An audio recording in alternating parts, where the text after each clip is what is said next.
Hello and welcome. Kamusta kayong lahat dito mga kapatid kong star viewers? So ang reading natin ngayon is ito ang iyong manifestation or ang iyong mga minamanifest ay malapit na mangyari.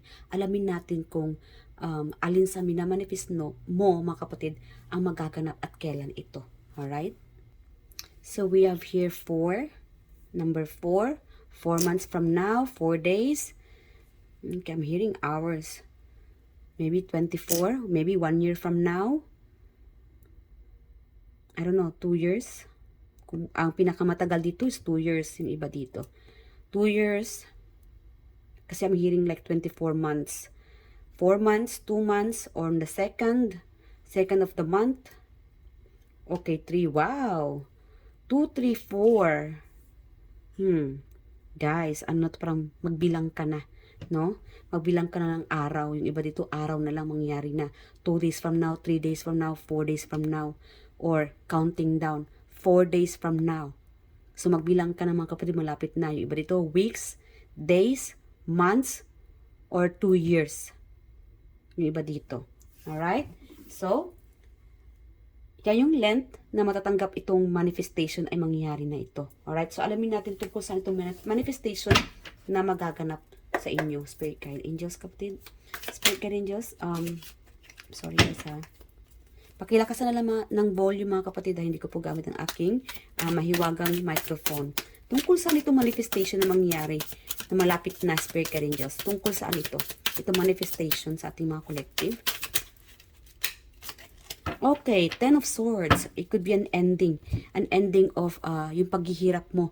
Paghihirap sa emotionally imbalance or physically. It could be physically na pagod ka na, mag-i-end itong kapaguran, magkakaroon ka ng rest, no? A day off, I don't know, like tiredness. Siguro lately, solitude kayo, may mag-i-end dito sa inyo. An ending of suffering about emotional imbalance or physically tired or physically or feeling na not healthy, ano? There will be an ending. Siguro you will be, like again, meron mag-move on. An ending. Kung minamanifest mo ito, gusto mo makapag-move on, malapit na yung iba dito. You are healing. Most of you here are healing and you are getting closer to face the happiness, the enlightenment. Like again guys, ayaw kong takutin kayo, no, but I'm getting like life is too short. Enjoy life. Yun lang. Wala namang, hindi ko naman sinasabing ano ha, in a negative way, but wag tayong magmukmuk lang at mag-focus sa mga negatibong bagay na hindi mo kaya, na hindi ka makaka-move on, na iniwan ka niya, na walang magandang opportunity na darating sa'yo. You need to let go all of those burdens. Change that habit, no? Think about a positive view, positive thought, positive idea, an opportunity. Like again, sa inyo dito mga kapatid ko, the Hermit, there will be an ending for you here. You will be heading towards happiness. Okay? Kung gusto mong makawala dito sa toxic unhappiness, hindi ka na masaya sa kinaroroonan mo, malapit na ito. Makakaalis ka rin dyan. I don't know ano na experience mo ngayon. It could be a toxic relationship, hindi ka masaya sa partner mo, hindi ka masaya sa karelasyon mo, ano, or sa trabaho, or feeling homesick ka, makakaalis ka rin dyan. Kung minamanifest mo ito na makakaalis ka rin. You will be finding this happiness, the freedom. May iba dito, siguro it could be something about na a plan. Siguro minamanifest mo, pinaplano mo sigurong iwan ang iyong karelasyon, ang iyong bahay, dahil hindi ka na masaya. This, kasi meron itong mangyayari na it could be a breakup situation na hindi magiging maganda ang sitwasyon mo dito. But it's happening. Kung gusto mo tong gawa ng aksyonan mo, dahil hindi ka masaya, no? Kaya nga, gusto mong makawala dito sa toxic. Toxic na mga tao, toxic na trabaho, toxic na karelasyon. Makakaalis ka dyan. Alam ko dito sa inyo ay siguro feeling mo pinagtatawanan ka. Meron kasi dito yung iba dito parang binubuli ka na, no? Feeling mo na you against the world. Mga tao sa paligid mo siguro sinasaktan ka or they treated you like different. It could be dahil nasa ibang bansa ka or it could be sa family members or it could be your looks, yung iba dito. Like again, feeling mo na nag-iisa ka, feeling mo hindi ka niya mahal, feeling mo unwanted ka, hindi ka special, no? It's something about like it's like an heavy energy. That's why you manifested this end. Na sana mag-end na ito kasi hindi mo na kaya. Yun nga lang, may mag-i-end dito sa inyo. Itong minamanifest mo mag-i-end, mangyari talaga to. Yun nga lang, may mga drama na magaganap. Hindi ito yung mag-i-end na magsiselebrate ang lahat, magsiselebrate ka. It's an ending of more on sorrow. An ending of pain. An ending of hindi mo naman kagustuhan ito, but you just have to let go. Whatever situation na kaharap mo, kapatid, it's gonna happen. Dahil ito ay minamanifest mo. Yun nga lang, you just have to face. Maybe, you're just following what's in your heart. Yun lang, no? Follow what's in your heart. Kung ano yun nasa puso mo, yun ang sundin mo. Kung hindi ka masaya dyan, then kailangan mong talagang umalis dyan sa kinaroroonan mo, sa sitwasyon mo niyan. Kasi meron dito sa inyong self-pity or you are holding on to that situation. But then pagka dumating talaga yung point na hindi mo na kaya, then yun na talaga, no? You choose to follow your heart. Kahit na masakit. I'm hearing like it will be a heavy, painful letting go. You know, something about na, sa pag-alis mo, magiging mabigat ito sa iyo. But, that's what's in your heart. You just want to follow what's in your heart. Yun lang naman talaga. Hindi ka na masaya eh. It's gonna happen. Days, weeks, months, or this is taken during month of July. Siguro for the month of August, on the 2nd of August, no? Or April. Like again guys, iba-iba yung sitwasyon ninyo. This is collective and general reading. Kunin nyo lang guys kung saan kayo nakakasunod dito. But it's happening. If this is you, minamanifest mo makaalis dito sa sitwasyon na ito, it's going to happen so soon. Malapit na. Alright? What else pa? Itong minamanifest sa ating mga collective. What else pa itong mangyayari? Malapit na mangyayari, Spirit Guide Angels. Weeks from now. Alright, swords. Itong minamanifest mo na magkapag-day off, yes, mga kapatid, like again, meron ito magre-relax. Makapag-relax ka rin dito, I don't know. Ay, nako, ewan ko kung may mamamatay ba, no? But I'm not trying to scare you. Enjoy your life. Kung ikaw ito may karamdaman na, I don't know, 50-50. Kung ikaw itong nanonood na 50-50, baka nalalapit na ito. I don't know. Kung ikaw itong minamanifest mo na sana ay pumanaw ka na, guys, I'm not trying to scare you. This is very specific energy here. It might gonna happen. So again, be careful on what you are wishing for. Because it might gonna happen. If you wish to have, like a peaceful living, no? Mangyayari ito. Kung gusto mo ng pagbabago, changes, relocation, mangyayari ito. Magkakaroon ka ng peaceful. You will be living peacefully. Yung iba dito sa inyo.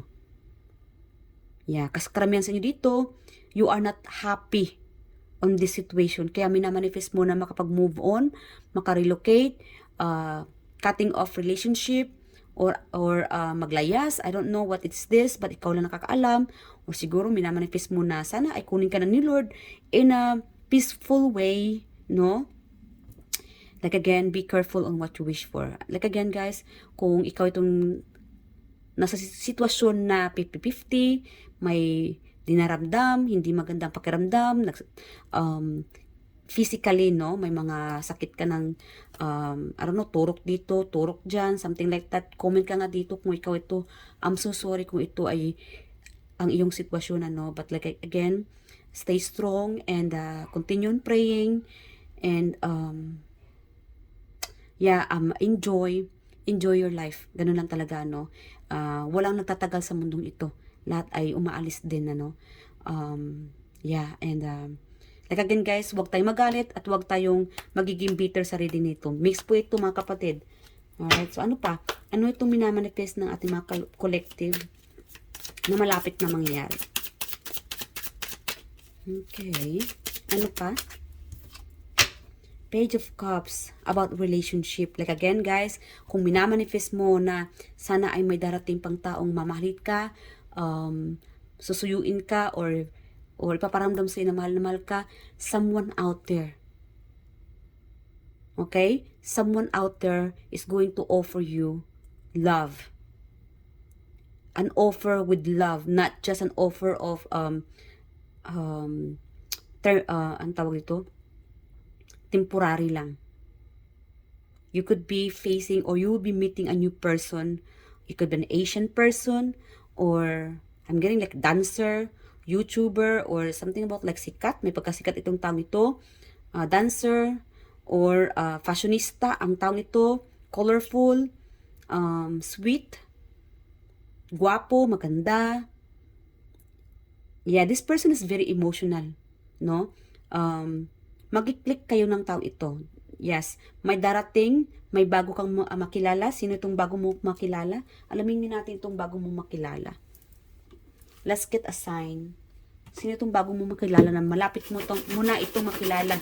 Or yung iba siguro dito, it could be a person na mangliligaw. Someone is planning to ask you, or a new person dito, ano. Like again, guys, kunin nyo lang kung saan ka nakasunod dito, dahil mix po ito. Spirit ka ninyo, sino itong tao na magpapakita ng totoong pag-ibig sa ating mga collective, or true love, or this person, new person, could be friendship, no? New person. Sino itong tao ito, Spirit ka Angels? New person. Okay, this new person, itong hinihiling mo, minamanifest mo, a true love, real person, real friendship. Like again, this person is really true, no? Mabuting tao. Like again, real, magiging tunay ito sa inyo. Tunay na pag-ibig, hindi lang temporary. Mag-long last. This person could be childish and stylish, you know? Yeah, malakas ang dating and emotional. Okay, laging gala. Ang tawag itong napakagala. A traveler. Ang tawag ito ay, maybe you will be meeting this person during your travel. Hindi kagandahan. Yung iba naman dito, hindi naman kagandahan, pero malakas ang confidence sa sarili. Okay. Kalbo. You will be meeting a new person na kalbo. Smart, matalino. Okay, there could be a third party. So, be careful and watch out about this third party. If you are in a situation or in a relationship already, watch out. You might be, baka ma-fall ka dito sa pangatlong taong ito or sa pangalawa. Okay, baka magkaroon pa ng third party. So, iwasan natin mga kapatid, ang gulo, ano. So, yeah, control your emotions. Yeah, may bago kang makilala. Even if you are already committed na, you need to control because this person, sabihin natin na in a relationship ka or hindi ka ready, this person is going to, I don't know, mangliligaw or magpapapansin. So, it's up to you if you want to take this person. If you are single, ano? If you are already committed, then watch out about this new person na makilala mo because even if you are in a relationship, this person doesn't care. No, or baka ma-develop ka sa taong ito dahil napakagwapo or I don't know, something about this person na very sweet. Spanish, Pagka-Spanish ang taong ito. Vlogger, like again, kilala, YouTuber, vlogger. Voice, the voice, it could be a singer. You will be meeting this person. Yung iba dito, new person or a person you already know. Baka may magbabalik sa inyo dito. No? Intuitive. You know this person. You have a strong sense of psychically nasisense mo itong taong ito. Nararamdaman mo na may feeling sa iyo. Maybe this person is planning to offer you their cup of love, an offer of relationship. Maybe there's like you could be dealing around 60s, an older person, mas matanda pa sa inyo. Earth sign. Okay. Magaling sumayaw, like again, sabi ko kanina, talented, mahilig sumayaw, magaling sumayaw, magandang boses, mainit na lugar. Ang taong ito ay nasa mainit na lugar. It could be sa Pinas, ano, lagi namang mainit ang Pinas. Or if it's in a desert, maybe nasa Middle East, ano. Straight ang buhok ng taong ito, maganda ang buhok niya, no. So, yeah, so watch out about this person dahil pagka nakilala mo siya, talagang mahulog ang ano ba yan? Mahulog ang panty mo sa kanya. Pinapatawa ko lang kayo mga kapatid, dapat talaga guys, malakas, no? Malakas ang dating ng taong ito, itong bagong mong makilala. Or, it could be like an old person na nakilala mo na noon, and this person will be showing you it's like a new me. Alright? So, darating ang taong ito, or this person is going to approach you something new sa kanya, or may nagbabago sa kanya, if this is not new person. No? Anong tawag nito? Magpapakitang, anong tawag nito? This person will be like a show off sa inyo. No? Magpapa-impress sa inyo. So, watch out about this person. Lalong-lalo na kung ikaw ay, anong tawag nito? In a relationship na, this person doesn't care, yung iba dito. No? This person doesn't care if you are in a relationship. It's up to you if you want to let this person to steal you. No, nakawin ka sa iyong karelasyon. So, watch out about this person. Like again, kung ano yung minamanifest mo, be careful on what you are wishing for, or be careful on what you are manifesting for, because it's happening. Right? A new person, a new lover, or if you are manifesting about a person na sana'y mahalin ka ng todo, or ipakita na special ka, na or sana pakilala mo yung meant for you, then this person is coming. Darating na itong new person na hinihiling mo kay universe or minamanifest mo. And yeah, so far, ito yung malapit ng magaganap or mangyayari sa inyo in 2 days or 4 days from now. It's counting down. Maybe you will be receiving an instant message from this person. Like again, follow your instinct, especially if you already know this person. Kasi meron dito sa inyo, kilala mo na itong taong may gusto sa inyo, itong nagpaparamdam sa inyo, dahil this person is planning to approach you again. Siguro guguluhin ka, or magugulo ang mundo mo pagka makilala mo itong taong ito, or pag magpapa-impress sa inyo. So, be careful and be ready about this new person. And yung iba naman sa inyo dito, yung minamanifest mo na to heal, like again guys, if you are in this situation na sa health mo, ano, may mga health problem ka na, sabihin natin na 50-50 ka na, enjoy the rest of your remaining time dito sa mundong ito. Walang nagtatagal. Huwag tayong matakot. Let's embrace, no? I-embrace, tanggapin natin na lahat tayo ay mawawala sa mundong ito. Like again, enjoyin nyo lang, no, yung buhay natin sa mundong ito. Huwag tayong mag-focus mga negative impact or mga negatibong tao or emotional imbalance natin dito, o yung mga sinasabing hindi maganda sa atin. Always think about positive way sa atin, no, in general. Always think na kaya mo to, and do not mind those people. But I know most of you here are very emotional, madali tayong nasasaktan, and feeling natin alone tayo, hindi tayo nag-iisa. Every challenges we have encountered here in this lifetime, it's part of our soul journey. Alright? So, may mag-i-end dito, and kung ano man itong minamanifest mo, mga kapatid, malapit na. Alright? And Good luck and enjoy and be careful. I love you guys and I do hope nag-enjoy ka sa reading na ito. And I'll see you guys in my next reading. Bye!